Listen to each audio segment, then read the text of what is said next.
Alors, donc effectivement, moi je vais poursuivre la réflexion entamée par Gabriel sur Rousseau et notamment plus précisément sur le projet de constitution de Corse. Parce qu'effectivement, dans ce projet de constitution pour la Corse, Rousseau pose comme condition explicite à l'accès à la citoyenneté, à l'exercice de la citoyenneté, non seulement le fait d'être marié, mais aussi d'avoir des enfants. Et cette thèse peut surprendre de la part de Rousseau, et évidemment demande des éclaircissements. Pourquoi le célibataire ne peut-il pas être citoyen ? Qu'apporte le fait d'être marié et d'avoir des enfants dans ce texte précisément de la Corse ? Alors, on peut poser le problème d'une manière un petit peu provocante. Est-ce que, dans ce texte sur la Corse, est-ce que sommes-nous face à un texte paternaliste ? Sommes-nous face à un texte, enfin pour dire les choses de manière un peu réactionnaire ? Et est-ce que ce ne serait pas en flagrante contradiction avec les principes mêmes de la politique rousseauiste, puisque Rousseau, évidemment, a quand même toujours combattu le patriarcalisme de Filmer et a toujours également combattu les confusions du juste naturalisme en ce qui concerne, selon Rousseau, les rapports entre famille et politique. Pourquoi donc cette condition familiale explicite pour être citoyen ? Alors, je vais essayer de rendre compte justement par une analyse du texte de la Corse de cette condition. Tout d'abord, je voulais simplement préciser que ce projet de constitution pour la Corse ne relève pas des principes politiques de Rousseau comme le contrat social, mais relève de ce qu'on peut appeler de la politique appliquée ou de l'art politique.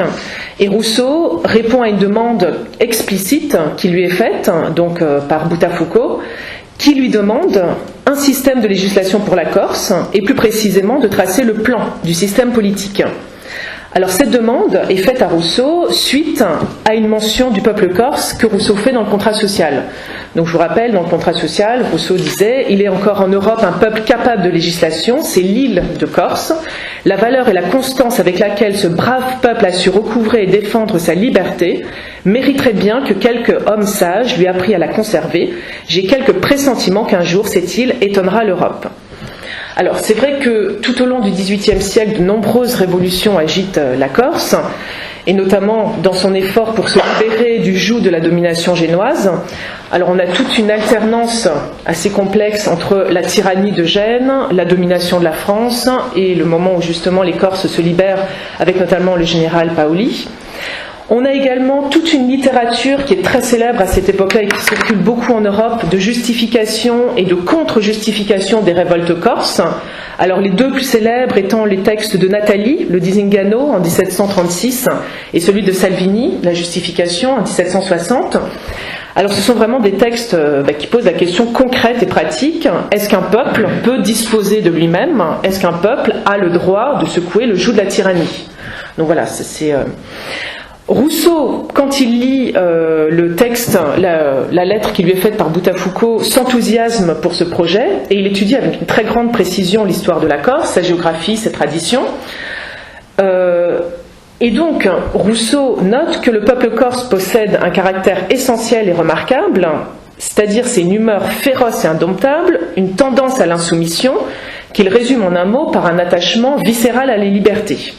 Et c'est cette vertu primitive essentielle qui doit permettre d'instaurer le plan d'un régime républicain dont la loi fondamentale, alors là je cite Rousseau, donc la loi fondamentale est l'égalité. Alors, pour mettre en place son système, le système que Rousseau propose, il doit combattre chez ses interlocuteurs corses un attachement très fort qu'il voit et qu'il lit dans les lettres à un système aristocratique.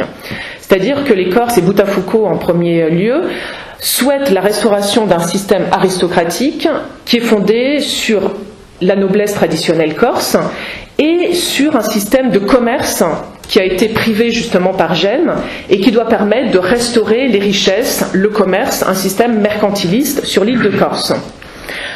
Du coup, Rousseau, dans son texte, dans le texte sur la Corse, va lier d'une manière très forte le régime politique, la question du régime politique et la question du régime économique. Il va défendre, donc Rousseau va défendre, un système économique fondé sur l'agriculture.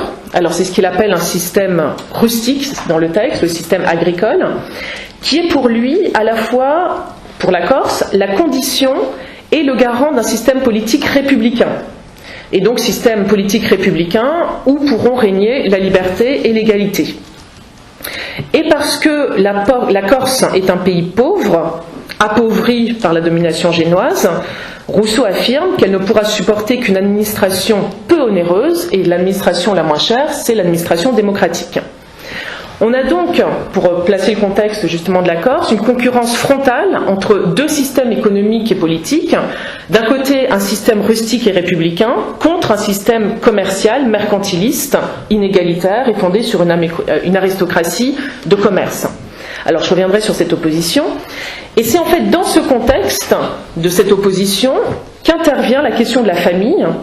Alors de manière très rapide dans le texte de Rousseau, mais d'une manière essentielle, puisque Rousseau explicitement associe la citoyenneté et la situation familiale. Alors, je lis le texte de Rousseau, donc un extrait de la Constitution donc, pour la Corse. « Je ne vois nul moyen plus prompt et plus sûr pour en venir là que les deux suivants. » Alors, pour en venir là, c'est faire adopter aux Corses un système agricole, le système rustique, le système agraire. L'un, attacher pour ainsi dire les hommes à la terre, en tirant d'elle leurs distinctions et leurs droits, et de l'autre, d'affermir ce lien par celui de la famille, en la rendant nécessaire à l'état des pères.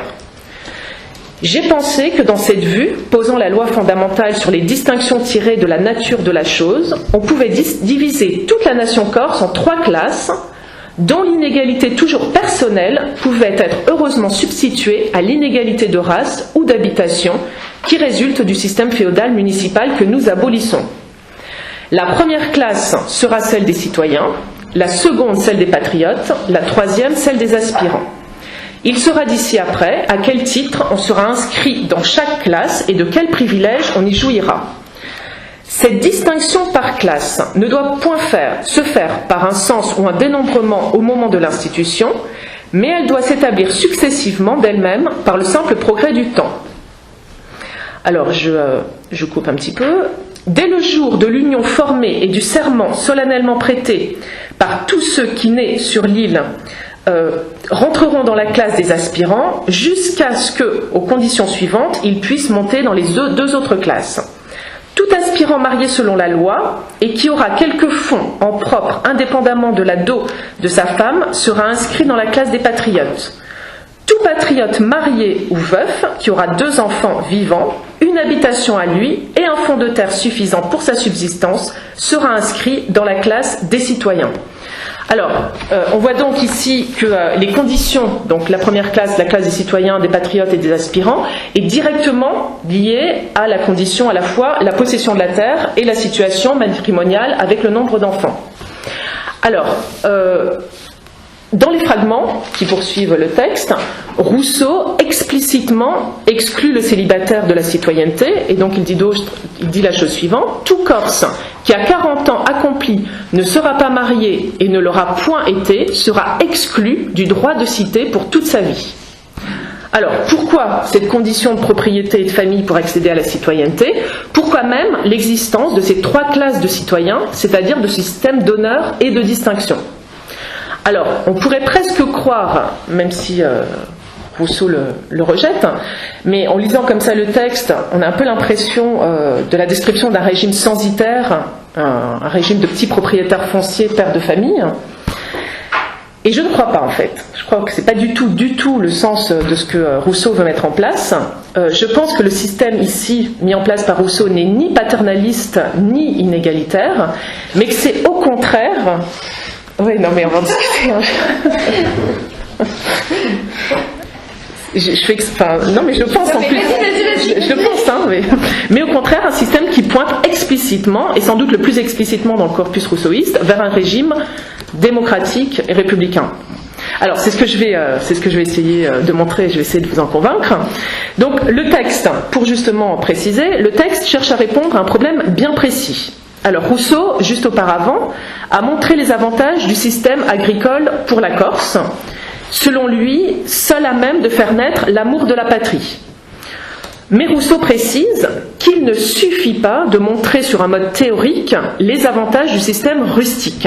Alors ça c'est c'est intéressant, je lis aussi ce que dit Rousseau.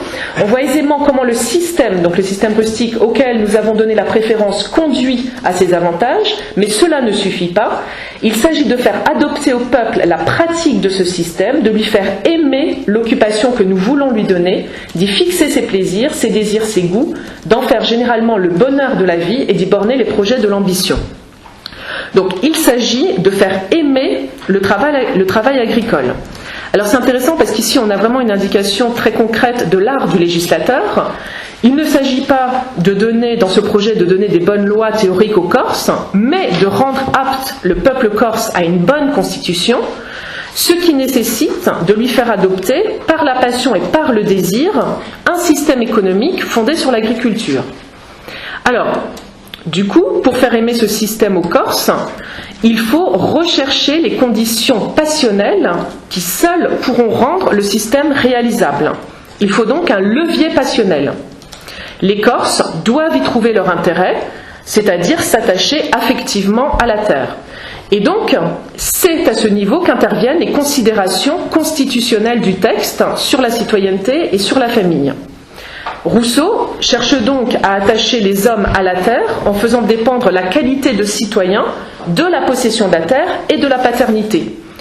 Ce montage institutionnel va servir à Rousseau de levier passionnel pour faire aimer le système rustique. Alors, précisons, enfin je l'ai déjà dit tout à l'heure, mais rapidement, la dimension politique de ce système rustique.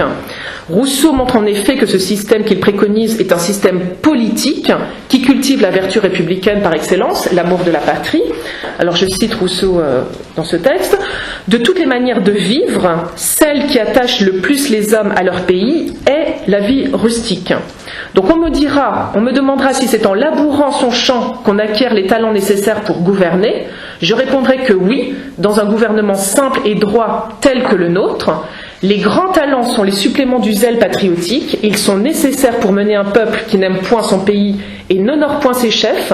Mais faites que le peuple s'affectionne à la chose publique, cherchez des vertus et laissez là vos grands talents, il ferait plus de mal que de bien. Le meilleur mobile d'un gouvernement est l'amour de la patrie, et cet amour se cultive avec les champs. Le bon sens suffit pour mener un État bien constitué, et le bon sens s'élabore autant dans les cœurs que dans la tête. Les hommes que leur passion n'aveugle pas font toujours bien. Donc ce système rustique s'oppose au système des finances, que Rousseau appelle aussi le système commercial, d'inspiration mercantiliste, qui est fondé sur l'argent, les échanges, les profits et l'accumulation de capital. Alors le problème consiste dans le fait que les interlocuteurs corses de Rousseau, et Boutafoucault en première ligne, argumentent longuement en faveur d'un tel système. Pour Boutafoucault, la domination génoise a délibérément appauvri la Corse et a mis en place un système d'exploitation coloniale inique avec un système d'imposition qui a empêché toute accumulation de richesses et tout commerce. Donc contre Boutafoucault, Rousseau veut montrer aux Corses qu'une autre voie est non seulement possible mais nécessaire si les Corses veulent conserver et développer la liberté. Il s'agit dès lors pour Rousseau de montrer que le système mercantiliste qui se fonde sur l'argent et la noblesse, est tout aussi dévastateur et inégalitaire que le système colonial génois. Alors je cite Rousseau, « Le commerce produit la richesse, mais l'agriculture assure la liberté ». Alors pour Boutafoucault, il insiste très longuement dans son texte, « Seule la motivation financière, l'appât du gain, de la richesse, peut remettre les Corses au travail ». Rousseau réfute absolument cette idée. Alors je cite ici Rousseau, qui nous dit « Il faut établir pour maxime certaine que, partout où l'argent est de première nécessité, la nation se détache de l'agriculture pour se jeter dans les professions plus lucratives. L'état de laboureur est alors ou un objet de commerce et une espérance de manufacture pour les grands fermiers, ou le pis-aller de la misère pour la foule de paysans. Ceux qui s'enrichissent par le commerce et l'industrie placent, quand ils ont assez gagné leur argent, en fond de terre que d'autres cultivent pour eux. Toute la nation se trouve ainsi divisée en riches fainéants qui possèdent les terres et en malheureux paysans qui n'ont pas de quoi vivre en les cultivant. Plus l'argent est nécessaire aux particuliers, plus il est au gouvernement, d'où il suit que plus le commerce fleurit, plus les taxes sont fortes, Et pour payer ses taxes, il ne sert de rien que le paysan cultive sa terre s'il n'en vend pas le produit. Il a beau avoir du blé, du vin, de l'huile, s'il lui faut absolument de l'argent, il faut qu'il porte ça et là sa denrée dans les villes, qu'il se fasse petit à petit marchand, petit vendeur, petit fripon. Ces enfants élevés dans le courtage se débauchent, s'attachent aux villes, perdent le goût de leur état et se font matelots ou soldats plutôt que de prendre l'état de leur père. Alors, Rousseau, par opposition, propose un système où l'on pourra vivre dans l'abondance sans jamais manier un sou. Je cite Rousseau. Il faut que tout le monde vive et que personne ne s'enrichisse. C'est là le principe fondamental de la prospérité de la nation. Le travail proposé par Rousseau ramène les Corses à une vie laborieuse et fournit de quoi assurer leur subsistance, pas plus. Et le système rustique concentre l'intérêt des hommes dans leur famille. Donc l'argent n'y est pas nécessaire, ni pour payer les impôts, ni pour se transformer en luxe. En refusant la logique du commerce et de la finance, Rousseau est parfaitement conscient qu'il se prive d'un puissant moteur de l'intérêt personnel, la richesse. Et donc la question qu'il pose, c'est quel sera donc le moteur, le désir qui animera l'intérêt du travail ? Alors, un extrait des considérations sur la Pologne éclaire ce point. Rousseau nous dit « On ne peut faire agir les hommes que par leur intérêt, je le sais, mais l'intérêt pécuniaire est le plus mauvais de tous, le plus vil, le plus propre à la corruption, et même, je le répète avec confiance et le soutiendrai toujours, le moindre et le plus faible aux yeux de qui connaît bien le cœur humain. Il est naturellement dans tous les cœurs de grandes passions en réserve. Quand il n'y reste plus que celle de l'argent, c'est qu'on a énervé, étouffé toutes les autres qu'il fallait exciter et développer. » Alors, l'autre passion ici, qui va servir de levier, passionnel comme je disais tout à l'heure, ça va être le désir de se distinguer. Le législateur, pour la Corse, doit s'employer à tirer parti de l'énergie comprise dans l'orgueil et dans l'amour des distinctions. Alors, Rousseau insiste à la fin du texte sur cette question, sur la question de l'orgueil, et donc, il nous dit précisément « Ce nom de vanité n'est pas bien choisi parce qu'elle n'est qu'une des deux branches de l'amour-propre. Il faut m'expliquer. L'opinion qui met un grand prix aux objets frivoles produit la vanité, mais celle qui tombe sur des objets grands et beaux par eux-mêmes produit l'orgueil. On peut donc rendre un peuple orgueilleux ou vain selon le choix des objets sur lesquels on dirige ses jugements. L'orgueil est plus naturel que la vanité puisqu'il consiste à s'estimer par des biens vraiment estimables, au lieu que la vanité, donnant un prix à ce qui n'en a point, est l'ouvrage des préjugés lents à naître. Il faut du temps pour fasciner les yeux d'une nation. Donc le législateur peut faire aimer la terre au peuple en tirant de cette dernière les distinctions et les droits et en affermissant ce lien par l'état des familles. On peut revenir maintenant au montage institutionnel qui était proposé par Rousseau. Pour créer le sentiment d'attachement à la terre, il faut que les distinctions sociales proviennent de la terre elle-même, et on peut graduer ainsi chez un peuple différents ordres sans que la naissance et la noblesse y entrent pour rien. Alors il y a deux éléments qui sont particulièrement marquants ici. Rousseau pose les distinctions et les honneurs sur la terre. On remarquera que Rousseau n'emploie pas à dessein le concept de propriété. Il emploie la terre, des fonds de terre, mais pas la propriété. Alors cette omission me semble essentielle parce qu'il ne s'agit pas justement de fonder une république de petits propriétaires fonciers. La logique est radicalement différente. Il s'agit de s'appuyer sur la terre pour créer un sentiment d'attachement à cette terre sans être dans une logique de propriété et d'appropriation. Alors la limite est évidemment ténue, mais essentielle, et ce qui me fait aller dans le sens de cette interprétation, c'est que quand Rousseau aborde la question de la citoyenneté dans son lien à la famille, il montre bien que ce fonds de terre n'est pas le cœur du patrimoine et ne peut faire l'objet d'une succession.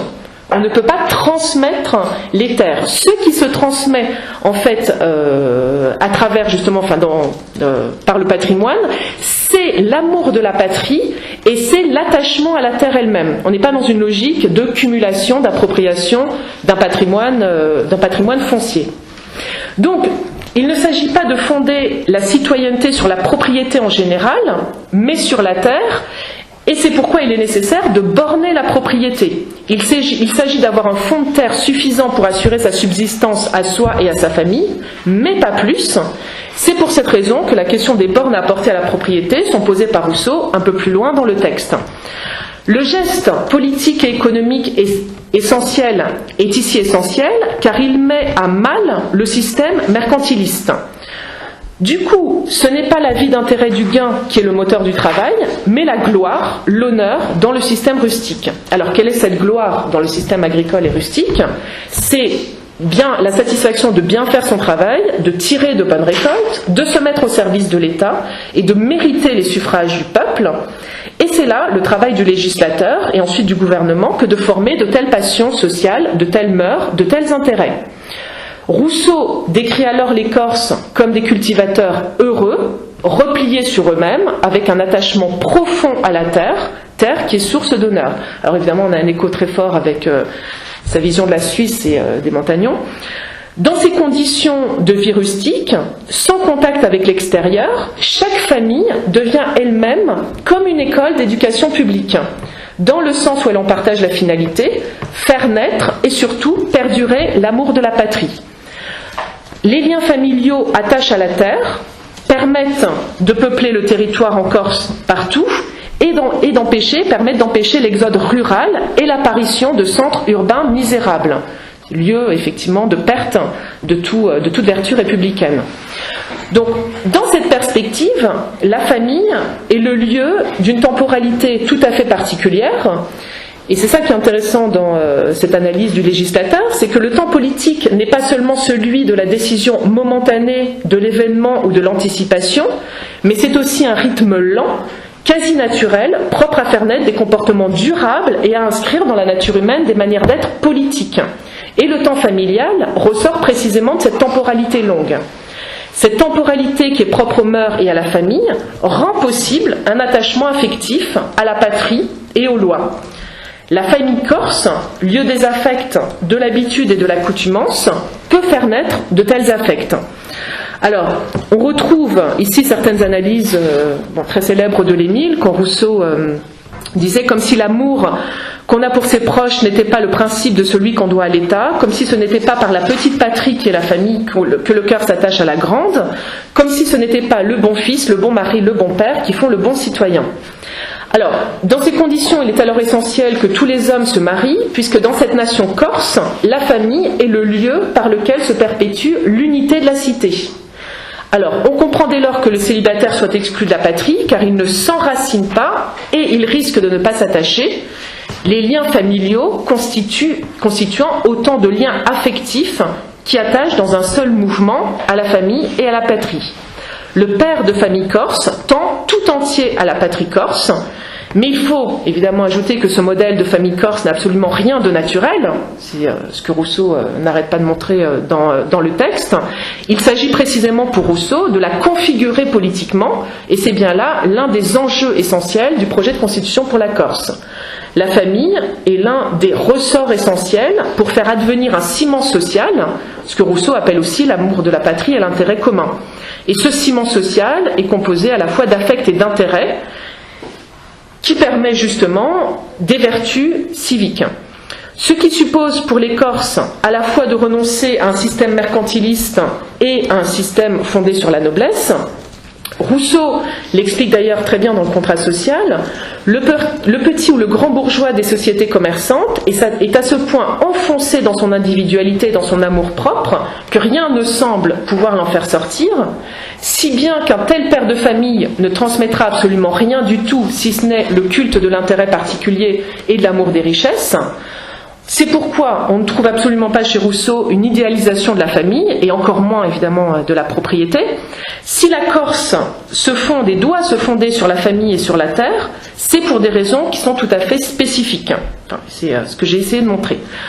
Alors, dans une dernière partie, je voulais montrer le caractère spécifique de ce qu'on trouve ici dans la Corse, parce qu'on ne trouve pas du tout ces mêmes analyses dans le discours de l'économie politique ou dans la Pologne, où au contraire Rousseau insiste sur l'éducation publique et sur la méfiance qu'il adresse aux pères de famille et à l'éducation domestique. Alors, parce que Il insiste dans le discours de l'économie politique sur l'importance de l'éducation publique. Pour devenir citoyen, le citoyen, c'est celui qui est un amoureux de sa patrie. Ça, c'est vraiment la définition essentielle chez Rousseau. Et pour devenir un amoureux de sa patrie, cela suppose une véritable métamorphose anthropologique. L'amour de soi ne peut pas changer d'objet sans cesser d'être amour de soi. Sujet et objet sont indissociables ici. Donc, cette passion de l'amour de soi est à prendre d'un seul tenant. Reste alors, et c'est l'optique que va prendre Rousseau, à transférer l'objet, c'est-à-dire le soi. C'est-à-dire que la patrie devienne moi, ou plus justement, que je devienne ma patrie. Et l'identification est la seule issue ici pour Rousseau. Alors, c'est ce qu'il analyse notamment avec l'exemple de Sparte. Mais ce qui est intéressant, c'est que comment peut se produire une telle métamorphose, c'est-à-dire que je ne m'appréhende plus moi-même qu'à travers la patrie, que l'homme ici, que l'enfant puisse se concevoir entièrement comme citoyen. Donc cette métamorphose se produit par des jeux d'enfants et par l'éducation publique. Rousseau insiste sur cette caractéristique anthropologique fondamentale, à savoir la force de l'habitude. Une fois qu'un pli est pris, il n'est plus temps de le modifier. Du coup, Rousseau insiste énormément, s'y prendre assez tôt, du premier moment de la vie, donc c'est des citations du discours de l'économie politique, sont des conditions nécessaires pour planter dans le cœur humain l'amour de la patrie et le rendre indéracinable. Du coup, Rousseau insiste bien sur le fait que les pères peuvent faire de leurs enfants de très bons fils, mais de très mauvais citoyens. Comment faire du coup de bons citoyens? Pour faire de bons citoyens, il faut organiser des jeux publics, il faut organiser des activités publiques. Alors Rousseau insiste dans la Pologne sur ces éléments, parce que justement ces jeux publics, ces exercices corporels vont produire la fraternité, le respect pour la règle, l'amour de l'égalité et ce qu'il appelle une saine émulation. Du coup, dans la Pologne, Rousseau fait une concession en disant l'instruction peut être laissée aux parents, mais les jeux publics, tout ce qui est de l'ordre des jeux, des exercices, ça c'est une condition absolument nécessaire et il n'est pas du tout prêt à transiger là-dessus. Parce que, je vais terminer là-dessus, le citoyen n'est pas tant pour Rousseau un homme qui est instruit par le discours, qu'au contraire, un homme formé à certaines pratiques par la pratique même. Du coup, non seulement le bonheur d'une république, mais même sa possibilité, tient d'abord à l'institution d'une éducation où chacun ne se rapporte plus à lui-même qu'à travers la patrie. Et donc on voit chez Rousseau deux voies possibles de cette identification.